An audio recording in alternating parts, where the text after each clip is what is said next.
Happy Monday, everybody. Andy and Steve from WagerTalk.com doing our Road to Millions video on July 24th. Coming out of the weekend. Was not a great weekend, but we are going to go over everything. We're going to recap how everything went in the weekend, what went right, what went wrong, and we'll take a look at this week's bets. I think we're going to be even lower volume than normal. We'll update the 5% Women's World Cup play, the under 175 cards. And then we have two streaks of the day. I have not even told Steve what the second one is. I want him. I just want his natural reaction. I just want him to be surprised. So we'll go over that. So, all right, weekend recap. Well, it wasn't great. We're going to be down units probably this week, so we're in a little bit of damage control, which does not sound sexy, does not sound fun, but it's a really, really important part of what we do. So I went back and looked, and it basically just comes down to my golf plays, and one play in particular, the 5% play, lost by one stroke, one single stroke, and it just changes the entire week. And that is gambling in a nutshell. So we had Scotty Scheffler to finish in the top 20, number one player in the world. He plays terrible the first 3 days. Last day goes out, goes low, and he's hovering right around there. And if he would have just made one putt, like he was so awful putting throughout the tournament, those first 3 days, if he just makes one more, we cash. And we're really happy, and it ends up being like an mediocre week or something. But so that happened. I had two other smaller plays. It was I was 0-3 in golf, so full responsibility for the bad week lies on my shoulders there. On the flip side, back on the winning track in MMA, 2-1. Good news, clean sweep on Formula One. Did not lose any of those, so I feel great. We were off on lacrosse. Lacrosse is back this week, and then talk about just one itty bitty thing. You want to go over what happened with our baseball play yesterday? How sickening! Yeah, it was a rough loss yesterday, man. It was we had the Astros on the run line, and they were just struggling to score runs all day. Hunter Brown, the starting pitcher for their side, he worked out of a lot of jams in that game. When you look back on it, too, a couple of bases loaded spots where he got some double plays or some ground balls to get out of those spots. The story of the game though is right at the top of the ninth inning, 2-2, down to our last out. We got a man on first. It actually was one out at this point, man on first, and broken play. The base runner runs into an out, and the next pitch, Dubon launches it for a home run to end the game 3-2. Like I said, we had the run line, so that was our base runner. That would have covered the bet for us right there. That on the play prior ran into an out essentially. So it's a tough It loss. was, It's one of those ones that you scratch your head on and say, "Ah, man, it's part of the game." yeah, it's just part of it. But I mean, I was watching it. It looked like they called a hit and run, and somebody didn't get the memo. But yeah, the base runner takes off from first, gets halfway, and just stops. Like didn't even try. He looked pissed off, and they tag him out. Next pitch, bomb. It was just like, oh man, that was like the worst thing that could have happened. You'd rather go to extra innings because you get the you have a better shot of putting up a bunch of runs in the 10th. 100%. You know, Yeah, because we'd be starting with a man on second, so that could be the run right there, and then we just obviously still need one more after that to cover the run line. But the last thing you wanted was to see was that with two outs, especially, and Tucker gets on after him. I think they had a little chance right there, but yeah, unfortunately fell just short. it was frustrating, and it was kind of frustrating to have a little bit of a down week. I mean, the week's not over. We're certainly not getting slaughtered in in baseball, but we've been running really, really good in baseball. So to have kind of a what are we? I think we're 2-4 this week in baseball. So a couple losses there that would have made it 3-3, and that would have been a really nice one. So just a couple little losses here and there, and it kind of adds up. But like I said. We don't want to take that huge like 30 unit loss on a week. So we've got a really good parlay with one leg left to cash tomorrow, and he's a big favorite in tennis. So expect that. We got our play of the day for baseball that is up tonight. So we'll do bankroll reset day on Wednesday and figure out where we're at. But not going to force anything on Monday or Tuesday. There's not a lot to force, but it's going to be calm. Make sure we weather the storm. Down weeks happen. Just make sure it's not a disastrous week. So it's all part of it. The Road to Millions, and it's one of the reasons why I really want people to try and get a year pass. If you have a year pass, 1 week is not going to bother you. It's just not. We go through it all the time. So just one week, you kind of get over it and move on to the next week. So, all right, let's take a look at this week's bets and what do we have coming up. So I've already put in a UFC play that I like. That will probably be our only play. I just love it. It's a 3% play. There was just no brainer. I mean, myself, Nathan, Corbin, we were all like, yep, that's the play. So that play is in. We're going to keep going with baseball as is. We've got our schedule mapped out for the week.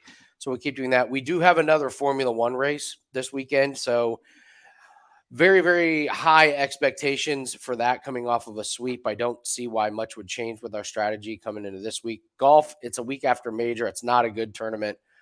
So if I have play, there will be a low percentage. I mean, if I have anything, it'll be like 1%, maybe 2%. So it's a gross tournament because after this, they're gearing up for the end of the season. I mean, the end of the season is like a month away. And so they're getting ready for the championship. Nobody cares about this tournament.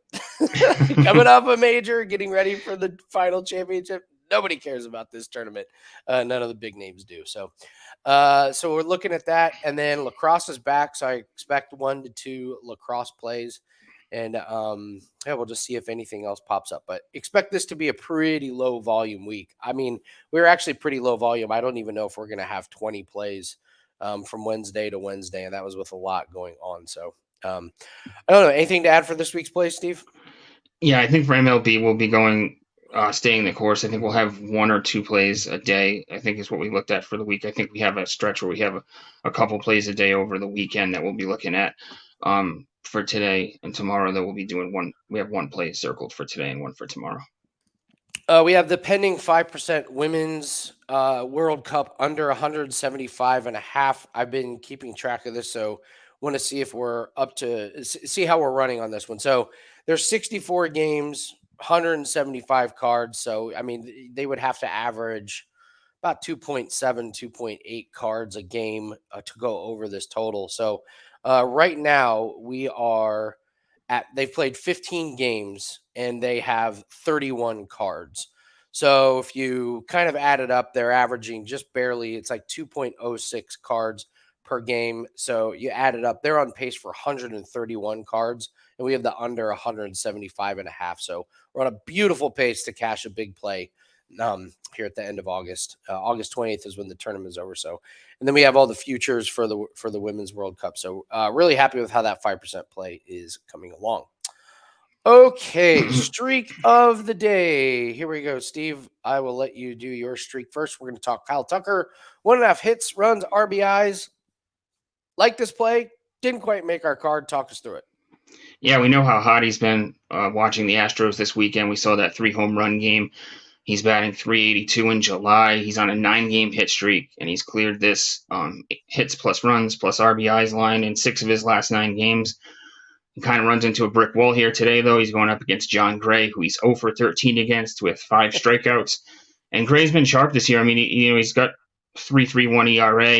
He's serviceable. He's solid, but he's on. If you look at it, he's actually on course to have the best season of his career. If things stay this way for him throughout the rest of the second half of the season. And so, Tucker, the over was negative 135 on it here. I was eyeing him because of how hot he had been this weekend watching the Astros play. But he just runs into a brutal matchup here today, so it's not going to make our card. I got to tell you, follow the Astros. Not a great performance from them. Like, it wasn't very inspiring. Sloppy. Like the pitching wasn't good. Even the fielding wasn't that great. A lot of mess ups and bad hitting situations of guys left on base. Was not a very crisp performance last few games. They are missing some key hitters. Altuve and Alvarez are 2 of their key hitters that aren't in the lineup. And when those guys are in the lineup, it gives guys like Tucker, Bregman, and guys like that to bat in their normal spots as opposed to having to move up in the order and be a bigger hitter. The Astros, though, even with that lineup, they should still be able to to beat up on the A's, but the A's are a little bit of a different team over the past month or so. You know, they're a little better than they're a lot better than they were at the beginning of the year. That's for sure. I mean, Yeah, but yeah, putting up 3 runs is not, it's not good. 100% against that bullpen with those starters, you should be able to hit. You get 3 runs off the bullpen alone if you're facing them for 3 or 4 innings like that. Yeah. So yeah, I guess proceed with caution with the Astros. All right, my next streak of the day. We're gonna talk about this seriously. Putting in these plays. The Dodgers on Sundays, Mondays, and Tuesdays. You knew damn well I was coming to this. All right, so Steve, the Dodgers are 4-12 on Sundays. They lost yesterday. I think they were up 4-0, and then they lost 8-4. Do you know they've lost 9 straight games on Sundays? This is over 2 months of 9 straight money line losses. Okay. They are 19-6 on Mondays and Tuesdays combined this year. They have never lost back to back on Monday and Tuesday. A split at the worst. At the worst. The worst. If you were just betting the Dodgers on Mondays and Tuesdays, the absolute worst case scenario is a split. Most of the time they're winning both of them. And it just keeps happening over and over and over again. And tonight, just the money line is -130 because the pitching matchup it seems to favor Toronto tonight, but it doesn't seem to matter with this team, does it? It really doesn't. This is a crazy trend, and isn't it something too? Like when they don't play on Mondays, the Tuesdays they're like almost like undefeated or something Yeah, like they, that, they right? never lose. If they have Monday off, they are always winning on the Tuesday, and it was amazing again yesterday when we saw them lose 8-4 against the Rangers. A tough matchup anyway. Um, Man, it's something we gotta probably start looking at here with this team. Like we keep mentioning, it's something that makes sense with the way this team's constructed too. Yeah, it just I think what's well, one, I just forgot yesterday. I just forgot Dodgers are playing again on on a Sunday. And we've gone over the reasonings, it could be, they're just taking the day off. But yeah, I mean, you look at, okay, so they go up 4-0 in the first inning. They're up the top of the first inning 4. Then they give up 2. Then the next inning they give up 3. All of a sudden they're down. And I don't know. The conventional wisdom would be like, well, you got to look at the pitching matchup. But it's like, so if you looked at it tonight, you would take Toronto. You would absolutely take Toronto. But the Dodgers are. I mean, I think the Dodgers are favorite mostly just because they're a very public team. But there's no way the books are taking into account a Monday for the Dodgers, Yeah, right? yeah. I don't think so. It's not something that's probably on their radar. They track just about everything, right? But like days of the week, I don't think they're compensating for that necessarily. See, and look at that yesterday too. They were on the road in Texas yesterday, so now they're back home today. So that was a getaway game yesterday. That's a spot. That was a great spot to fade them yesterday, having to travel to LA from Texas right after that game. I mean, do we play him tonight? Honest question. It it's a It's spot that -130. How many times are you going to get the Dodgers -130? Not many. yeah, not a lot this season, that's for sure. You are right. The pitching matchup does favor Toronto with Grove on the mound. But we talked about it last week. It just didn't matter. Last week, I think they had it on the Tuesday game. We talked about it, and then Dodgers go out and win. I don't know. Check the all access plays. I'm so intrigued by this, and I'm sitting here looking at it, and I'm going, we didn't bet against them yesterday. Are we really going to sit there and watch them win Monday and Tuesday? Or, if it's like, okay, if you bet 1 unit on them tonight and they win, you could just be like, okay, done. Like, worst I can do is split, so I'll just lay off them. But if they lose tonight, the trend tells you just come right back and bet them tomorrow because they don't lose back to back on Mondays and Tuesdays. I'm intrigued by this, Steve. 4-12 on. We would be 12-4 on Sundays and 19-6 on Mondays and Tuesdays. Obviously, at the beginning of the year, you don't really know this is going to happen, but it just feels like if this may be one of those things where maybe we just play all of them or none of them for the remainder of the season, and just see how it goes. It does fit into the streaks category, which we love. 100%. I feel like when we started looking at this, maybe like 3 weeks, a month ago, I think that they had like lost their first game against Pittsburgh or something like that. So it was one of the rare times right when we started looking at it, they had lost. But since then, the trends remain true. Lose on Sunday, win on Monday and Tuesday, and that's a great point by you that if they are playing on Monday, and Tuesday, then they're going to always play on Tuesday. But if they're playing Monday, then you could actually play them on Monday. Like you said, you win, you're good. You lose, and especially with the money line being only negative 130 today, you don't even have to risk the run line, and then tomorrow you could get it back, assuming that they're not going to lose two in a row. Yeah, yeah. So I don't know, something that we've been paying attention to, and I hate watching these streaks kind of miss us. The one that still haunts me is the remember NBA last season, Trey Young under 2.5 threes. I think it hit like 20 out of like 22 games.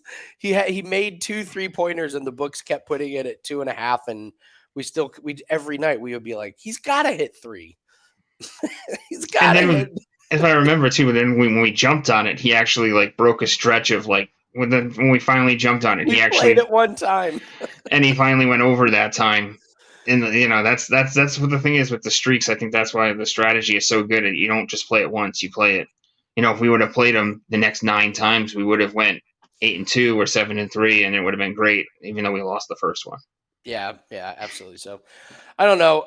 We'll talk about this one, but I'm inclined to try it tonight for just one unit. See if we can grab one unit, and again, if it loses, then we'll look really hard at playing them tomorrow. And if it wins, I would just say we're done. We got our unit out of the Dodgers situation. So, yeah, crazy stuff with the Dodgers. So, all right, guys. Yeah, it's really good. So, we still have the promo code Andy30 30-day pass for $159. Everyone that re-ups at the end of the month, this will be up for. We'll have this up throughout the rest of the month for July. So, just ride it out. Don't get it too early. Like if you still have like 3 or 4 days left in your 30-day pass, wait until the last day to go ahead and grab that. So I don't believe we're going to have any 5% plays this week. I think we're just kind of looking at chipping away and very, very low volume, and looking forward to another to a really good weekend and a much better week. So good stuff. I don't think we're going to be on tomorrow. I think we'll take tomorrow off for Road to Millions. Then we'll be back Wednesday for Bankroll Reset Day. I'll be hosting Wager Talk Extra this week, and I will be co-hosting with Prez, I believe Wednesday and Thursday on Wager Talk today. So fun stuff. Follow us on Twitter and check us out on WagerTalk.com. Good luck, everyone. Let's have a great Monday. Let's get off to a good start of the week. We'll see everyone on Wednesday. Good luck tonight.